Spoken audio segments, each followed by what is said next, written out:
Cult, no texto de reflexo sobre ética e educação, disse: educação é a forma própria da teoria enquanto ela é prática, e da prática enquanto ela é teoria.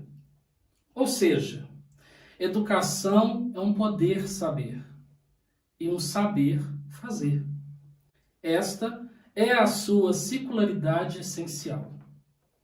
A minha convidada de hoje tem todo esse poder saber fazer. São 27 anos lecionando na rede pública. Quando jovem, era muito tímida, sofreu bullying, quase sempre era a única preta em sala de aula. Descobriu um novo mundo quando entrou para a universidade. Desde então, ela vem escrevendo a sua história e deixando a sua marca por onde passa. Culta e com uma bagagem recheada de histórias, eu converso com essa dama tão querida e admirada, Andréia Cristina. Muito obrigado pela sua presença no nosso programa de hoje. Eu que agradeço pelo convite, fiquei muito honrada. Que bom. Então vamos para a nossa primeira pergunta. Vamos. No início eu comecei falando que são 27 anos no magistério, como professora, né? Exato. Era um sonho, um desejo, ou foi uma necessidade de seguir a carreira? Então, eu poderia classificar que foi meio que por acaso, né? Eu tenho 47 anos, então, quando eu tinha 17, há 30 anos atrás, as coisas não tinham essa facilidade que tem hoje, certo? O vestibular era mais difícil, não tinha igual o Enem, né, unificado, você tinha que escolher o vestibular e tal. E eu fui fazer vestibular na UFJF, saindo do ensino médio, já com 17 anos. E eu fui aprovada, eu fiquei como excedente na UFJF, mas eu tinha feito vestibular aqui em Barbacena também, porque eu tinha muito medo de ficar acomodada, de acabar o ensino médio e ficar assim, sem fazer nada, e depois desistir de estudar, eu tinha esse medo. E entre os cursos que tinha aqui em Barbacena, eu escolhi matemática. Eu me identificava com a matéria, escolhi matemática, enfim. E aí eu fiz o vestibular, entrei para a faculdade e, para minha surpresa, assim, eu fui muito bem acolhida. Diferente do que aconteceu comigo no ensino médio, dos problemas que eu tive no ensino médio, em relação a bullying, etc. Na faculdade eu me senti muito acolhida. E gostei do curso e comecei a fazer. Mas na minha cabeça eu ficava, eu não vou dar aula, porque eu sou muito tímida, eu tenho vergonha, e é por causa da minha cor, porque eu carregava esse estigma por causa das experiências anteriores que eu tive. E aí eu comecei a trabalhar para pagar a faculdade. Só que quando eu estava no 4º ano, eu perdi meu emprego. E justamente na semana que eu perdi, o Maurício foi lá na minha sala e falou que estava precisando de professor em Senhora das Dores. E aí eu falei, e agora? Vou ter que encarar, né? E quem é esse Maurício? Você pode dizer pra gente? Posso, o Maurício que trabalha na superintendência. Eu conheço ele, assim, até hoje, ele trabalha lá. Ele trabalhava na superintendência e ele foi lá avisar que precisava de professor. E aí eu peguei e falei assim, quer saber? Amanhã de manhã eu vou lá. Por quê? Estou fazendo a faculdade, preciso trabalhar. Como eu estou no 4º ano, talvez eu não consiga, porque pode ter outras pessoas que já formaram. Só que quando chegou lá, só tinha eu para vaga. E aí eu comecei a dar aula lá em Senhora das Dores, há 27 anos atrás. E me apaixonei pela profissão, aprendi muito com a diretora da época, que era a dona Maria Tereza. Os alunos sempre me trataram muito bem. Então eu fui também adquirindo um pouco de confiança mais em mim, vencendo um pouco a timidez. E aí, o que assim eu temia virou uma realização, né? E aí eu passei a lecionar e não parei até hoje. esse período, quando você entrou pela primeira vez em sala de aula? Você ficou assim, eu vou enfrentar, não vou enfrentar, porque eu tenho essa timidez? Como que foi esse primeiro contato com a sala de aula? Então, eu sou muito assim, eu tenho meus medos, né? Acho que como qualquer pessoa, mas eu sou de enfrentar. E também tinha necessidade, eu precisava trabalhar. E aí, no primeiro momento, você fica nervosa, você fica com frio na barriga, você passa 1000 coisas na sua cabeça. Mas, quando a gente estuda, quando a gente se prepara, quando a gente ouve conselhos de outras pessoas, igual a Dona Maria Tereza me ajudava bastante, os outros professores, então aquilo foi se tornando, aos poucos, natural e eu fui vencendo esse medo, fui vencendo essa barreira. Andréia, a matemática ela ajuda no processo de aprendizagem do jovem. Você pode me dizer qual é a importância de estudá-la? Então, a matemática, ela desenvolve o raciocínio lógico, ela prepara o jovem para o mundo. Por quê? Há séculos, Pitágoras já disse, né? Que os números governam o mundo. Então, é meio clichê até você falar assim, a matemática está em tudo. A gente fala, a matemática está em tudo, aí os meninos falam, mas, né, para que eu vou usar? Como eu vou, para que eu vou precisar? Então, além de auxiliar nesse raciocínio lógico, dedutivo, nas habilidades quantitativas e qualitativas, ela dá mais autonomia para o aluno na tomada de decisões, né? E realmente ela está presente em tudo. Talvez em determinadas profissões ela não vai estar tão presente, mas alguma coisa de matemática está presente, sim. No nosso dia a dia, além das contas básicas, né, de você ir a uma padaria, você saber dar um troco, você saber fazer um cálculo mental, você saber calcular uma porcentagem quando você vai comprar alguma mercadoria, de você saber se é melhor você comprar à vista, se é melhor você parcelar, de quanto vai ser os juros, quando você vai tomar um remédio, né, dependendo da idade, do seu peso, a quantidade de gotas que você vai utilizar. Partiu o remédio. Partiu o remédio. Até mesmo, né, fazer um lanche, saber fazer uma divisão. Então, a matemática, ela tá no nosso dia a dia para você olhar as horas, até mesmo para você escolher o melhor caminho para você ir para a escola. Por esse caminho você demora mais tempo, se eu for por esse eu vou gastar menos tempo, vou gastar menos combustível. Então, ela está presente desde as coisas mais simples até as coisas mais complexas, né? Na bolsa de valores, nas construções, né? Na aeronáutica, na medicina, na genética. E se a gente for observar, no período que a gente está vivendo dessa pandemia, a matemática está presente o tempo inteiro, né? Quando você fala do número de casos, quando você fala da curva, né? Quando você faz a projeção da doença. Então, a matemática ela está sempre auxiliando em todos os aspectos. Então, é muito importante. Eu acho uma pena a matemática às vezes ser tão massacrada, né? Eu acho que a gente tinha que trabalhar para ela ser mais desmistificada, porque as pessoas têm muito medo da matemática, acham que só pessoas muito inteligentes conseguem aprender matemática, e não é bem assim, né? E para a maioria dos alunos, ela é vista como uma vilã, né? A matemática e a língua portuguesa. Eu não sei falar direito, eu não sei fazer o cálculo, é muito difícil essa conta. E eles veem muito isso, né? Não só os alunos, mas quem já passou e não quer mais saber, né? Isso.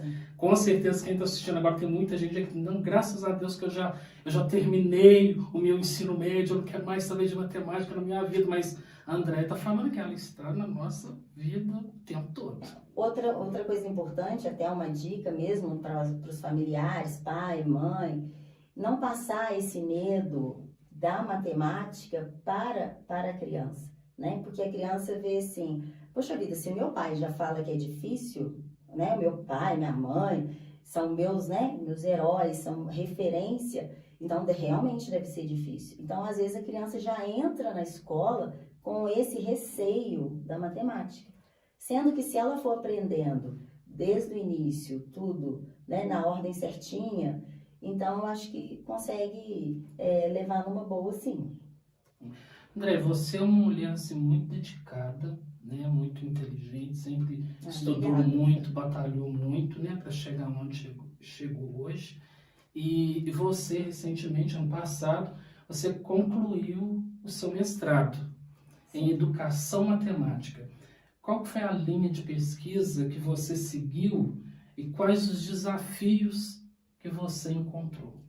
É muito interessante essa pergunta, porque para mim o mestrado não veio apenas como para agregar no conhecimento. Ele veio também para me dar mais segurança ainda, né? Então, eu ingressei no mestrado em 2017. Eu estava com 44 anos. E eu estava numa época que eu estava muito, assim, desanimada com a profissão, por diversas questões que envolvem. E eu precisava de um up, eu precisava de um gás. Eu sempre gostei muito de estudar, igual você falou, eu gosto de fazer cursos e tudo. E aí eu resolvi, eu já tinha tentado fazer outras vezes, mas sabe aquele tentar por tentar? Então, eu tentei, não consegui, eu não me dediquei. E aí, em 2017, eu consegui passar na UFOP e eu venci várias barreiras, várias. Desde não dar ouvidos a alguns palpites, né? Tipo, nossa, para que você vai fazer mestrado? Nossa, o Estado não valoriza. Ai, o aluno valoriza. Ai, você não vai receber tão mais assim. Mas eu precisava como uma realização pessoal, né? Então, e quando eu cheguei lá, o primeiro desafio que foi estudar, me organizar e passar na prova. O segundo desafio foi eu dirigir na estrada, porque as aulas eram quinta e sexta, toda quinta e sexta, não tem ônibus, né? E você não gostava de dirigir? Não gostava de dirigir na estrada, eu tinha medo, aquelas crenças limitantes que a gente tem, né? Ai, eu tenho medo de dirigir, ai, se acontecer um acidente, sabe? Então aquilo ficava povoando Alguém também chegou a falar com você assim, na curva tal já aconteceu isso? Nossa, várias vezes, várias vezes. Se tava um dia com mais neblina, nossa, não vai que tá com neblina, ai, não vai porque tá chovendo. Então, eu venci todos esses medos, sabe? Com o auxílio do meu marido, né? Que quando eu passei, ele foi 2 vezes comigo para me dar umas dicas na estrada e depois eu acabei indo sozinha. Então, isso também me dava segurança, porque é igual quando eu comecei a dar aula, eu tinha medo, muito, né? Eu já saí daqui chorando às vezes, quando o tempo estava ruim, eu ficava desesperada, como que eu vou? Que daqui a Ouro Preto é 1h50, assim, que eu gasto, né? Mas eu já cheguei a gastar 2h30, sabe? De ir devagar e chegar lá com os meus ombros parecendo que estava na orelha, assim, de tão nervosa, mas eu ia, entendeu? Então, assim, o mestrado foi esse grande divisor de águas na minha vida, por isso. Então, eu não queria saber se o Estado se vai valorizar, se não vai valorizar, mas a minha valorização pessoal falou mais alto. Chegou lá, eu conheci pessoas incríveis, né? Eu era a mais velha da minha turma, então os meus colegas eram só 6, eles tinham 30, 20, 22, então eu era a mais velha da minha turma e nem por isso sabe, eu corria atrás, eu estudava, eu participava das coisas junto com eles. O exemplo dos meus professores, que foi nessa época que eu estava assim, desanimada, um pouco cansada de lecionar pela desvalorização e tudo, mas na hora que eu vi o empenho dos meus professores, que até foi o meu orientador, com mais de 60 anos, e a dedicação, o empenho dele, aquilo me dava um gás, né? Aquilo me ajudou muito. E a minha linha de pesquisa, eu tentei trabalhar uma coisa a partir de um livro que eu li, que eu gostei muito, que era sobre o erro. Então, eu, nesses anos dando aula, eu percebi que o erro, ele é sempre muito, o erro no acadêmico, né, nas aulas, ele é muito descartado, né? Então, errou, acabou, descarta essa questão, você errou, perdeu aquele ponto e não se faz mais nada, né? Então, a minha pesquisa falava sobre isso, sobre o erro. As limitações e as potencialidades de se trabalhar o erro nas aulas de matemática. E aí eu vi mais uma coisa, mesmo eu com 23 anos de profissão na época, né? Eu com 44 anos, com um tempo de profissão, o tanto de coisa que eu aprendi. Como a minha visão mudou em determinados aspectos, né? Então, assim, o mestrado, ele veio para me mostrar isso. Eu já sabia, né, que, óbvio, eu não sei tudo, né, logicamente. Mas eu não sabia, eu não tinha a noção de como seria importante esse aprendizado para minha vida. Quanta coisa que eu vi que eu estava estagnada e que eu podia melhorar, e ainda posso melhorar. Então, assim, o mestrado para mim foi maravilhoso. É uma troca de experiência, né? Tanto você quanto seus colegas, os professores, né? Você aprende com eles, eles aprendem com você também. Com certeza. São muitos anos na estrada como professora. Além de professora, é mãe, é esposa, é amiga, é filha. São muitos cargos aí dentro da mulher, que é você.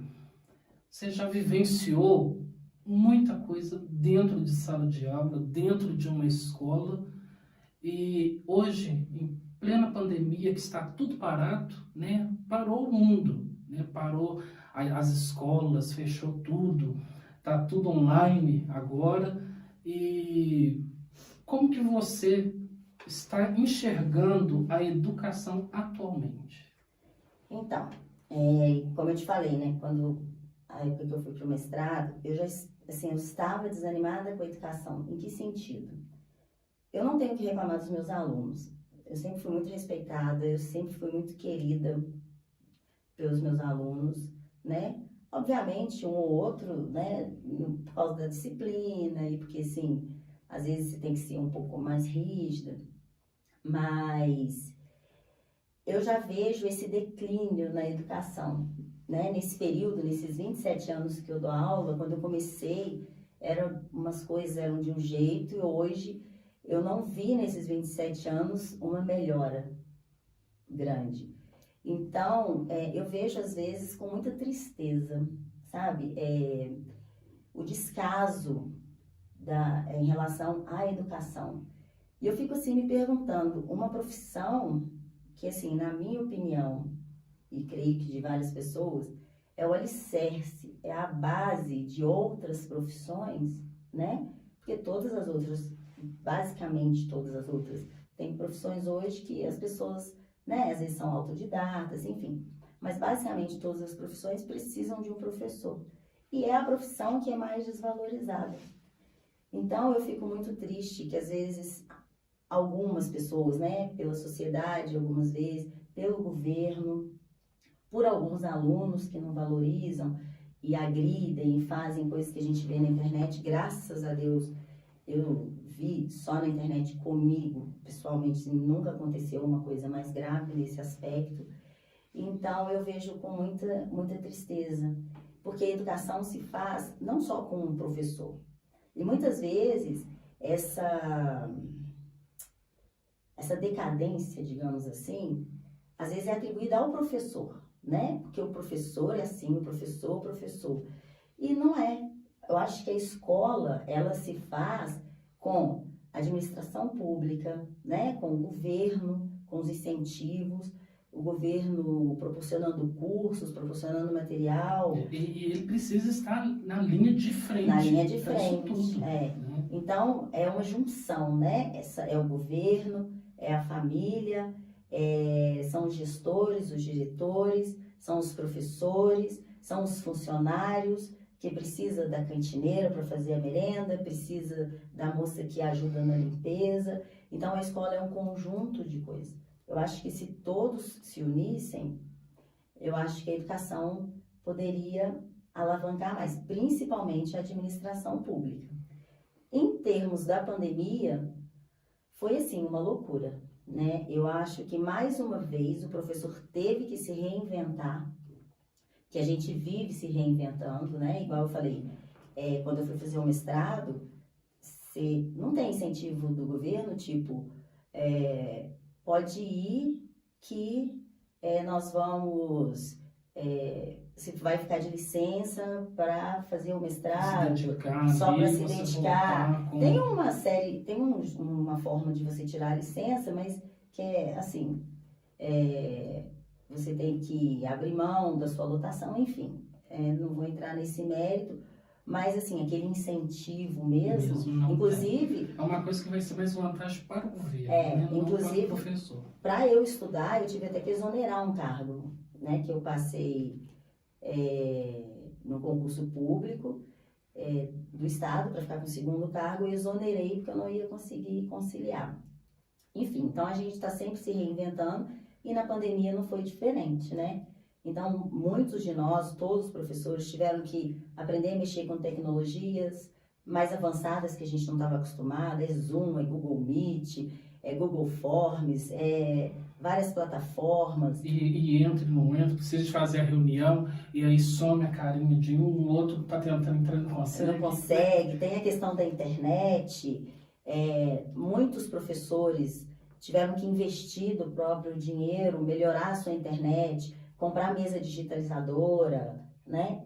E a gente, às vezes, passa 8 horas em frente ao computador, né? Dando a aula online, ou preparando atividades, ou preenchendo anexos.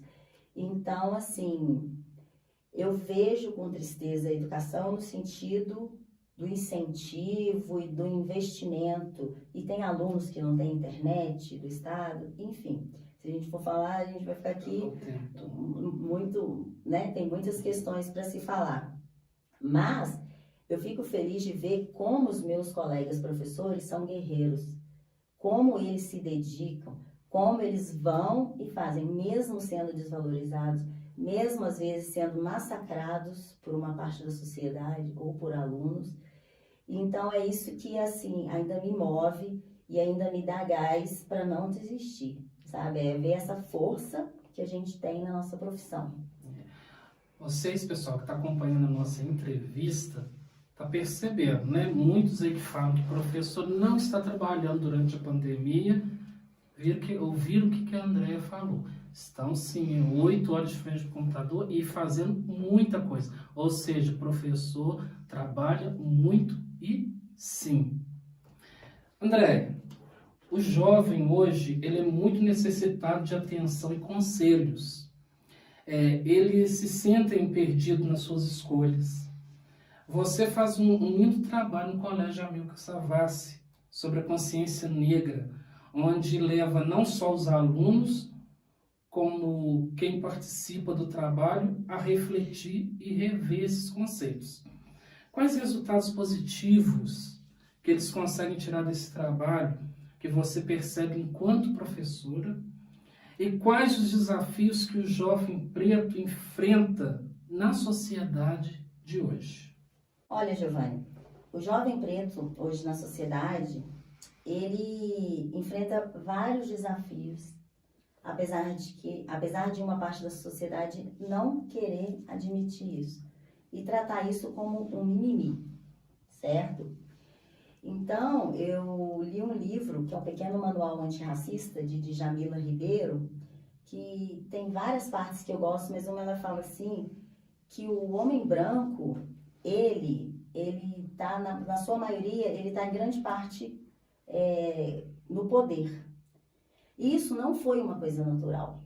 Isso veio a partir da escravidão, certo? Então, existe essa desigualdade vinda da escravidão, que perpetua até hoje.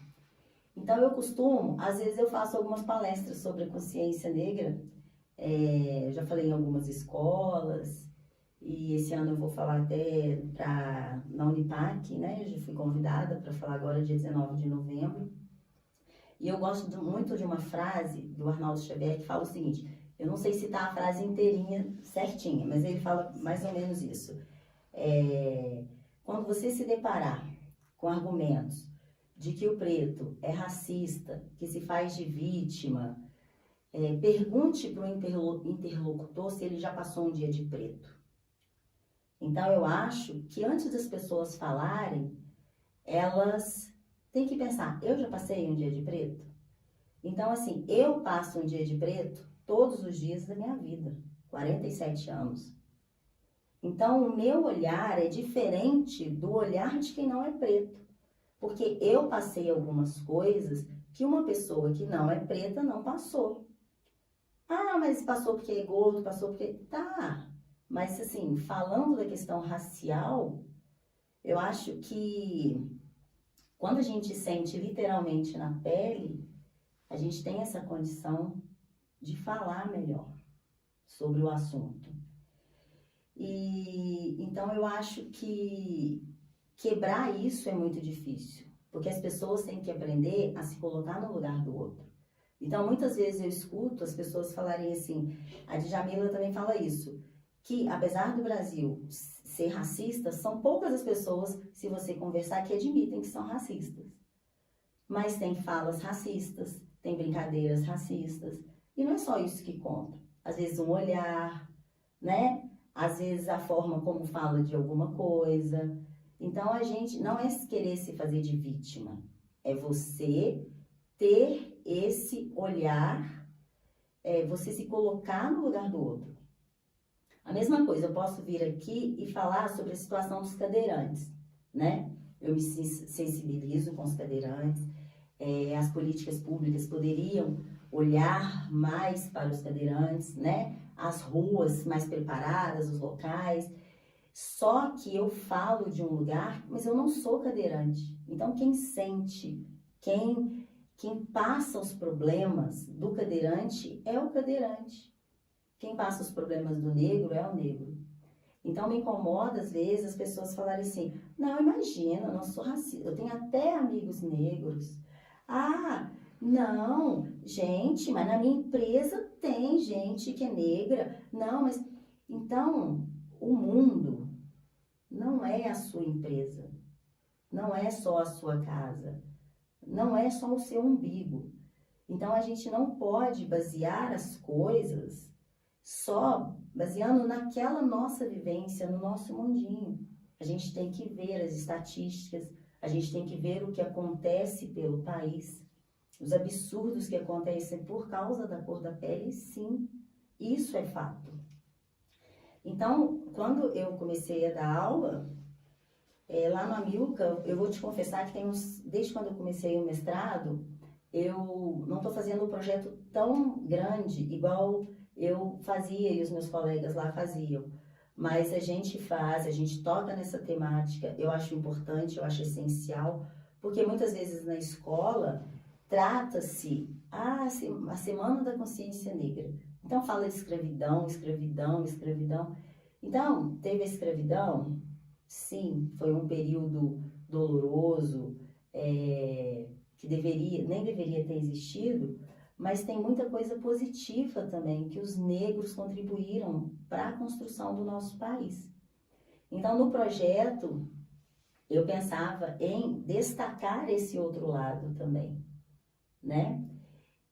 Então, por isso que eu me dedicava, a gente fazia os projetos, os meninos se envolvem, né? E aprendem muito. Aprendem. Né? Com tudo isso que você falou, cada preto, né, hoje, vendo essa entrevista, está se colocando também, né? Eu já passei por várias situações. Eu mato 10 leões por dia, né? Às vezes eu não quero responder, não quero magoar alguém, mas fica marcado, né? Uma frase maldita, um gesto igual você comentou, e é o que acontece muito, e dentro da escola tá ali o trabalho lindamente que você faz para poder colocar uma reflexão, não só nos alunos, mas nos familiares, nos amigos, né? E até mesmo colegas de profissão que até então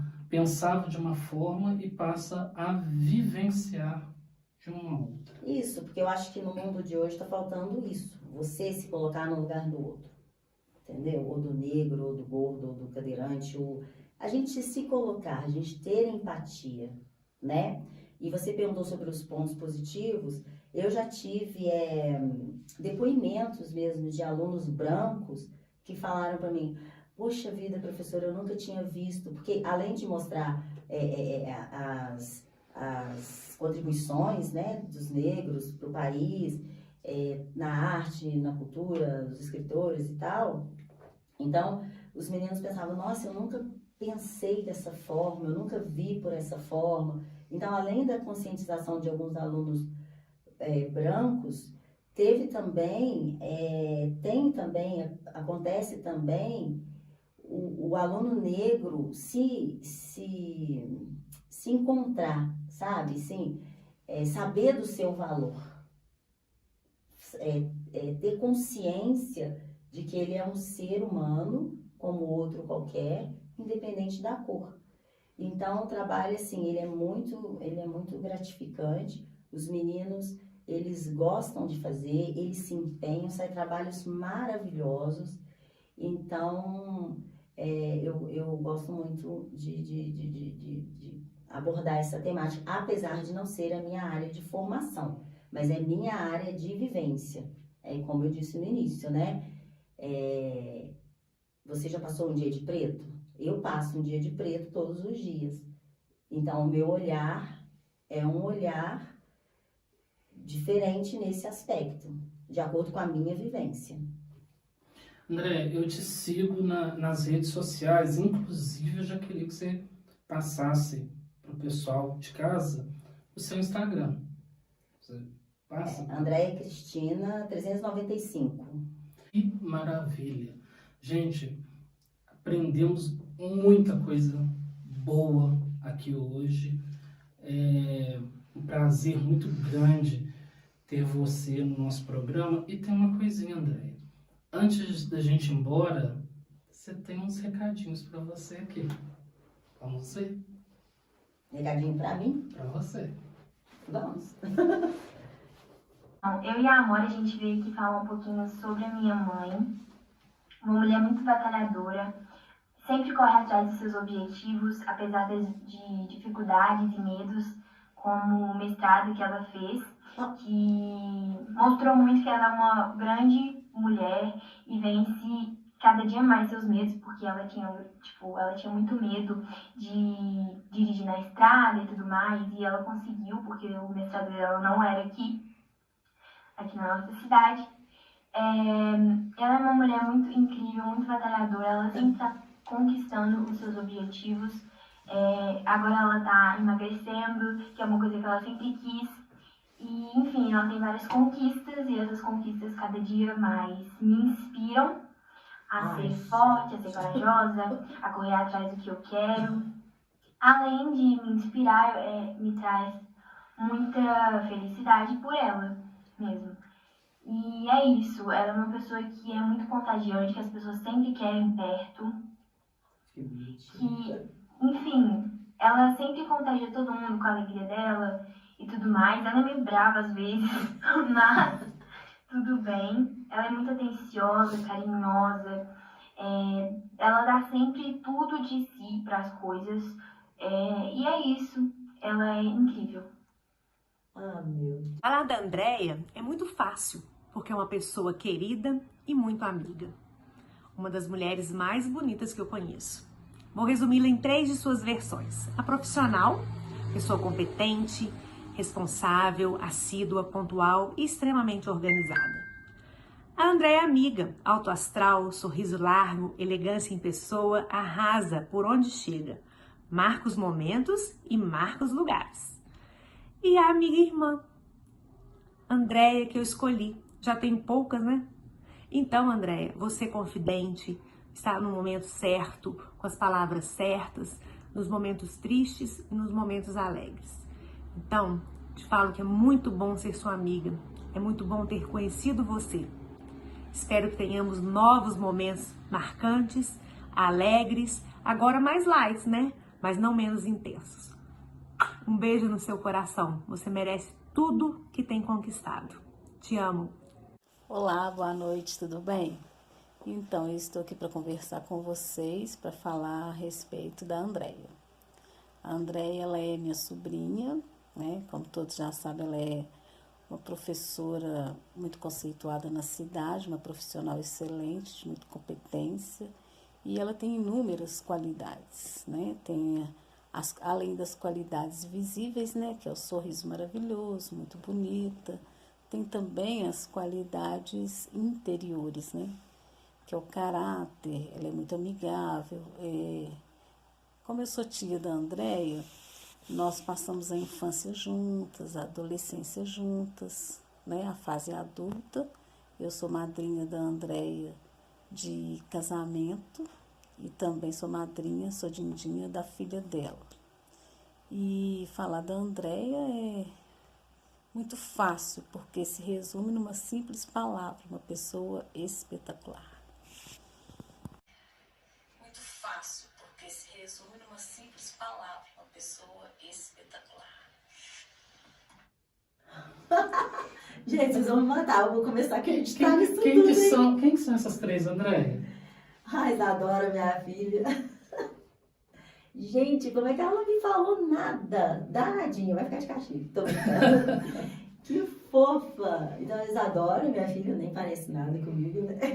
A Fernanda, minha amiga, como ela fala, minha amiga e irmã, super alto astral também, contagiante, aquela pessoa que não reclama de nada, que tá ali junto com você, né? A Isadora é minha parceirinha, né? Tá comigo o tempo inteiro, uma gracinha, estudiosa, boazinha demais. E a Aristeia, que é minha tia. E que, igual ela falou, né? A gente passou a infância, a adolescência, e a gente vive junto, e com as nossas bobeiras, com as nossas loucuras, e tomando uma cervejinha às vezes, rindo, brincando. Nossa, mas adorei. Nem imaginava. Nossa, obrigada, gente. Andréia, Só não chorei mais para não estragar minha maquiagem. Foi a Isadora que fez. Pois é. Andréia, eu espero que você tenha gostado da nossa entrevista.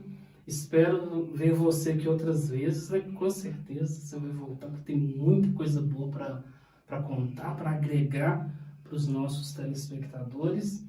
E a você de casa, mais uma vez, muito obrigado pela sua participação no nosso Giovanni Goulart Entrevista. E até semana que vem, se Deus quiser, com uma outra entrevista também igual a essa, maravilhosa e recheada de histórias para você se inspirar e refletir. Muito obrigado, tchau e até a próxima. Tchau, gente. Obrigada. Beijo. Obrigada, Giovanni.